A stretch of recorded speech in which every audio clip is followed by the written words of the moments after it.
सर्वप्रथम सर्वांना श्री स्वामी समर्थ। यावर्षी 9 एप्रिलला मंगळवारी गुढीपाडवा आलेला आहे। चैत्र प्रतिपदा या दिवसाला महाराष्ट्रात गुढीपाडवा म्हणतात। वर्षातील 4 मुहूर्तांपैकी हा एक शुभ मुहूर्त आहे। चैत्र हा हिंदूंच्या कालगणनेनुसार वर्षातला पहिला महिना। याच महिन्यापासून वसंत ऋतू सुरुवात होते। यामुळे संपूर्ण सृष्टी आनंदित होते। हिरव्या रंगीबिरंगी छटा झाडाझुडपांवर खुलून दिसतात।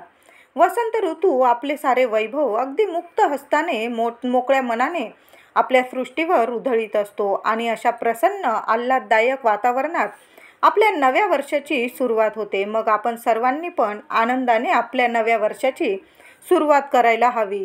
गुढी आपल्याला काय सांगते तर नवीन वर्ष सुरू झालंय, नवीन विचार करा, संकल्प करा। मी जशी उंच आहे, निळ्या निळ्या आकाशाशी नाते सांगते आहे, तशी तुमची भरभरून प्रगती होऊ द्या। सेवेत सातत्य असू द्या।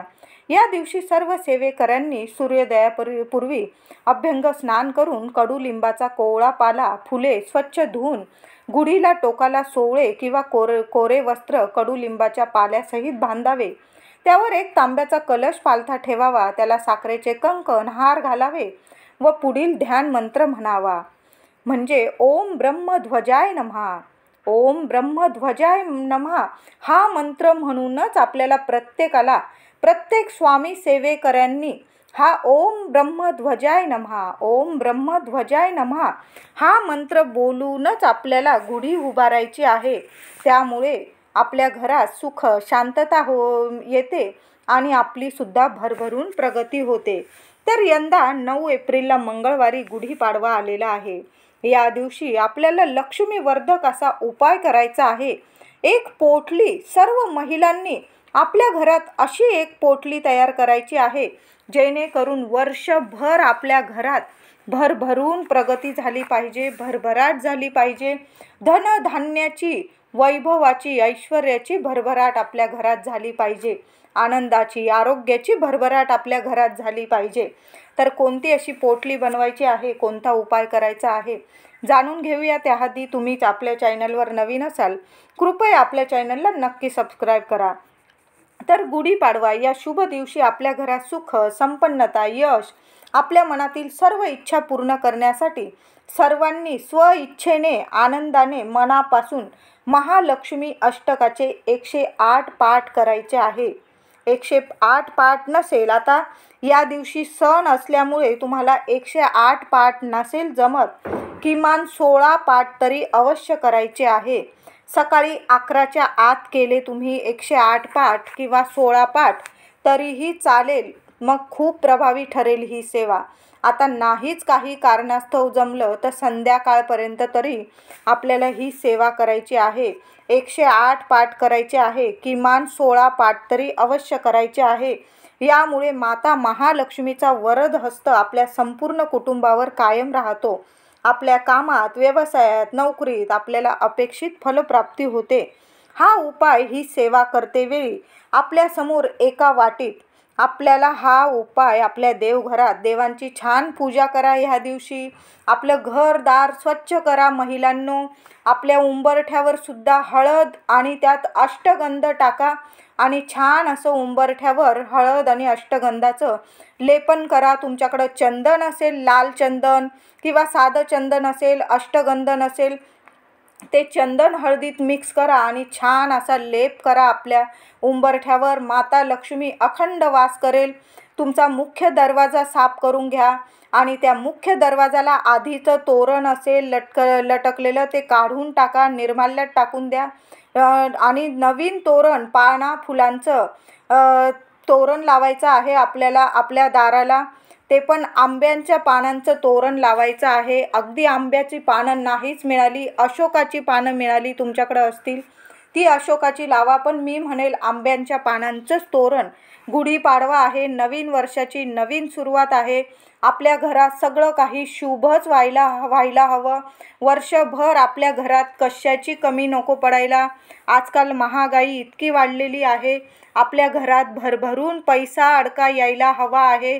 माता लक्ष्मीची अखंड कृपा प्राप्ती मिळवण्यासाठी आपल्या मुख्य दारावर या दिवशी गुढीपाडव्याच्या दिवशी आपल्याला आंब्यांच्या पानांचंच तोरण लावायचं आहे आणि त्या तोरणामध्ये झेंडूचीच फुलं टाकायची आहे, झेंडूची फुलं आणि आंब्याच्या पानांचंच तोरण लावायचं आहे।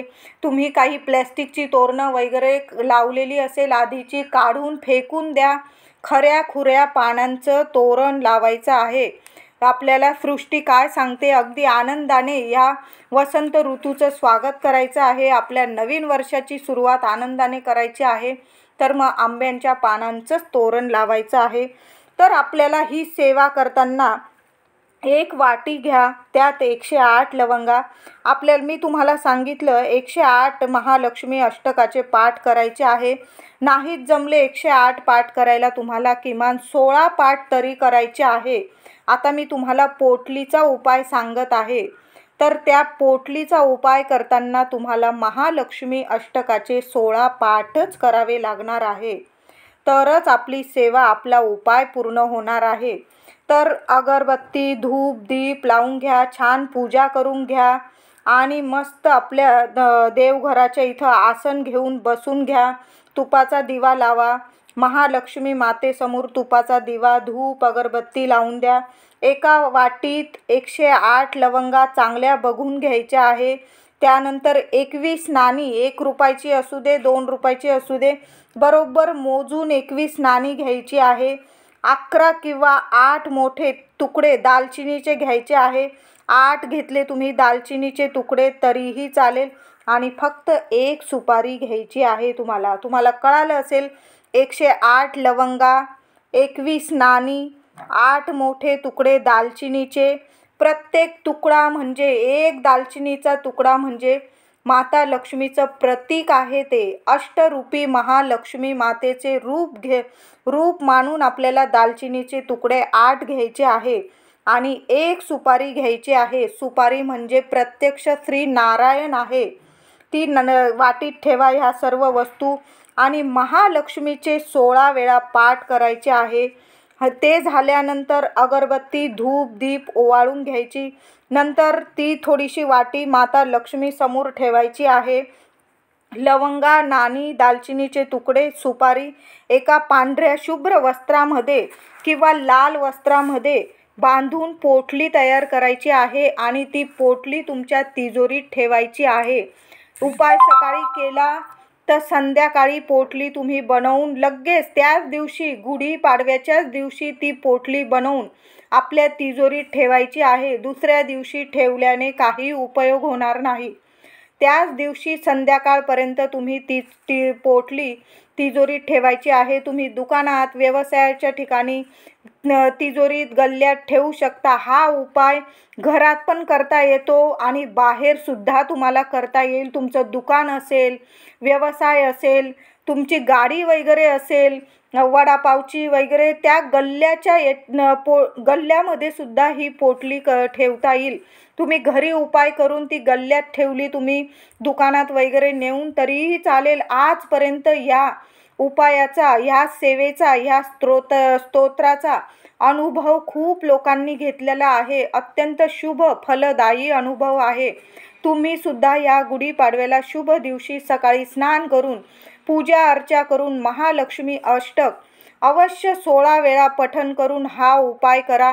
माता लक्ष्मीला विनंती करा, प्रार्थना करा, माता लक्ष्मी आमच्या घरात या वर्षात भरभराट होऊ दे, तुझी अखंड लक्ष्मी प्राप्ती होऊ दे, आमच्या घरात लक्ष्मी नारायणाची अखंड कृपा प्राप्ती होऊ दे।